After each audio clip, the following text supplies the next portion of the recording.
Hello and welcome to this video on lager, which juxtaposes the springtime and summer brewing of ale. As the northern hemisphere enters spring and then summer, the southern hemisphere is entering autumn and winter. This affords brewers on the bottom of the world a chance to make lager, an interesting and differing beer that relies on the change in weather. Ultimately, lager is not anything more advanced than cold storage of your beer, and adaptations to take advantage of that.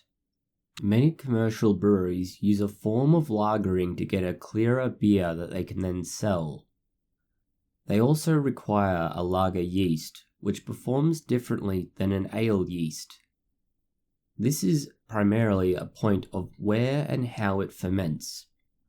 Lager yeast will ferment on the bottom of your fermenter, whereas ale yeast will ferment at the top. If you were to try and use an ale yeast at the same temperature as a lager yeast, it would sink to the bottom and cease functioning.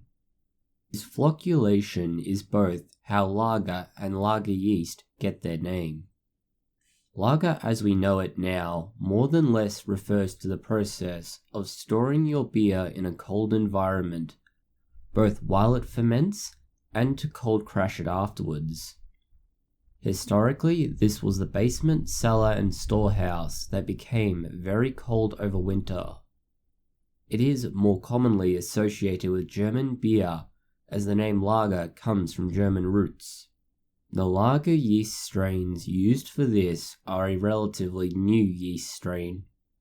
It began to become common to use a bottom fermenting yeast in the mid-16th century. It wasn't until the 19th century that lager became a standard beer. By the end of that century, nearly all beer was lagered in Germany. When brewing your own beer for lager, a yeast starter will be needed, as the proliferation of the yeast cells won't happen very much at lower temperatures. This is an important thing to remember when you think of the history. Lager was adopted and became a major feature due to the availability and accessibility of refrigeration or refrigeration-like processes. The range of lager available is vast. It goes from pale lager right through to Schwarzbier or black beer. It is not just a pilsner or similar.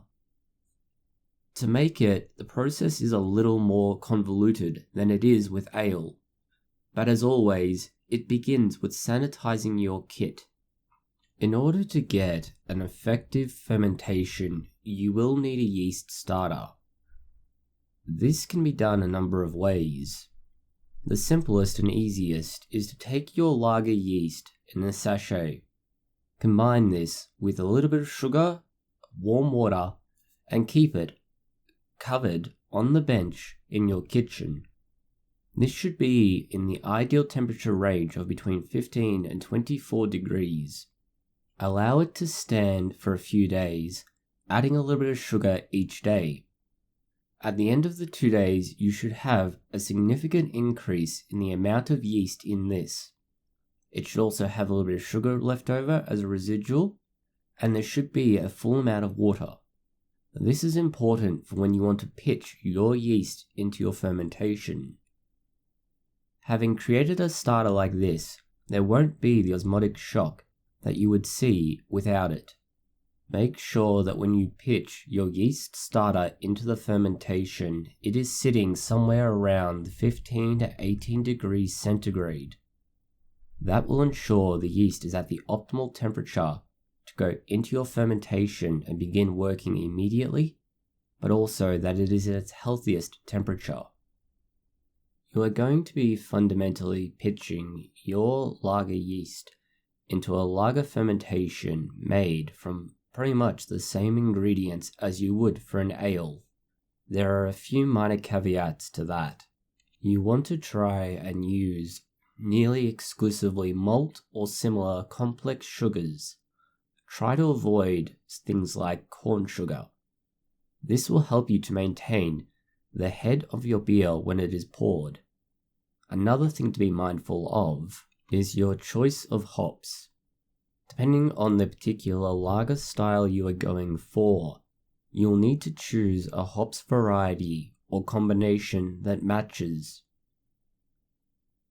Following the usual process for fermenting an ale, it should take you about 2 weeks to get through your first or primary fermentation.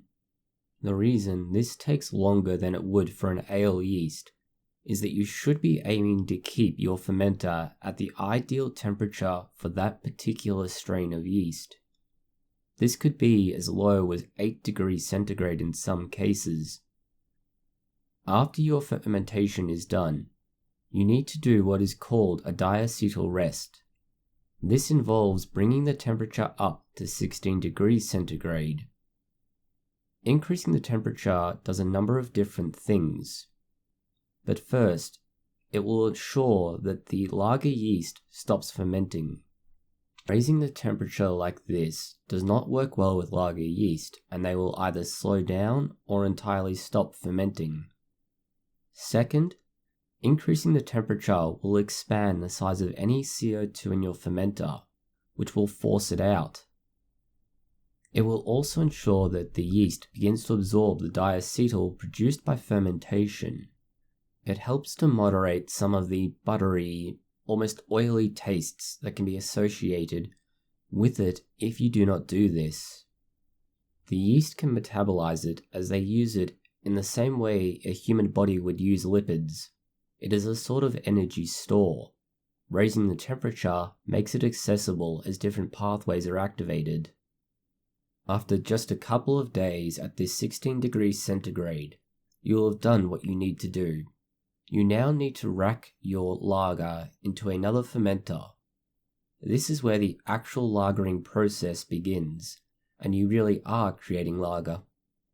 You want to slowly take the temperature of this fermentation and lower it by a couple of degrees each day until you get to somewhere between 3 and 5 degrees, or fridge temperature.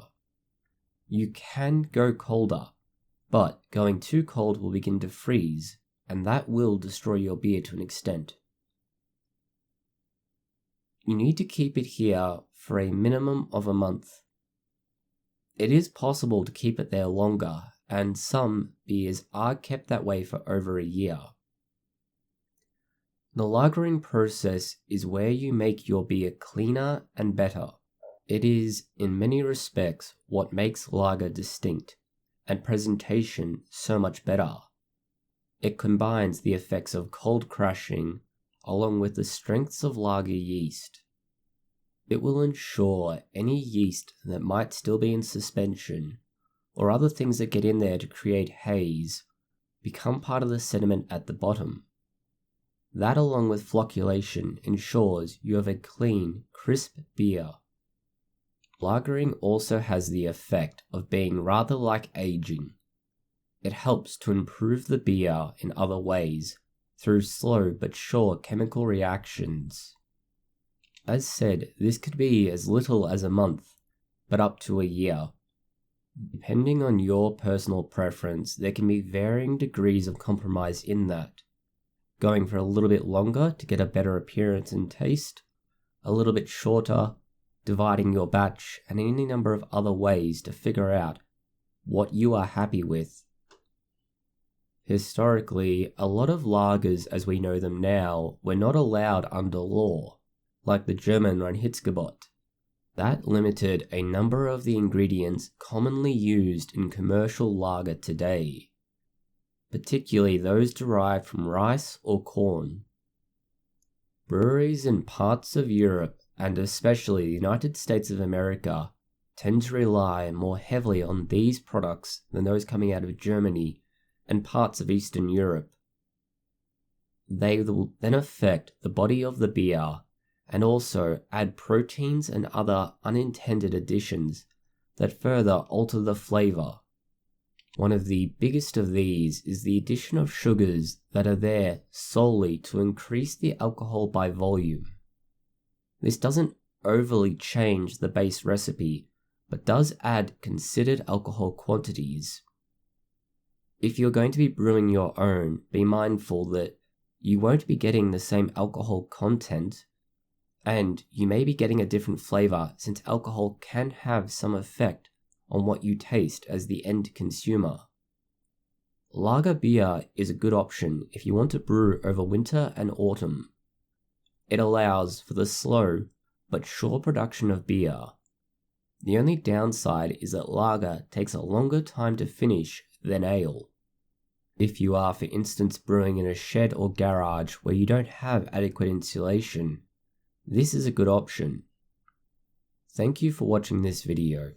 If you found it interesting, consider liking, sharing, and subscribing. Please post any comments, questions, or suggestions below.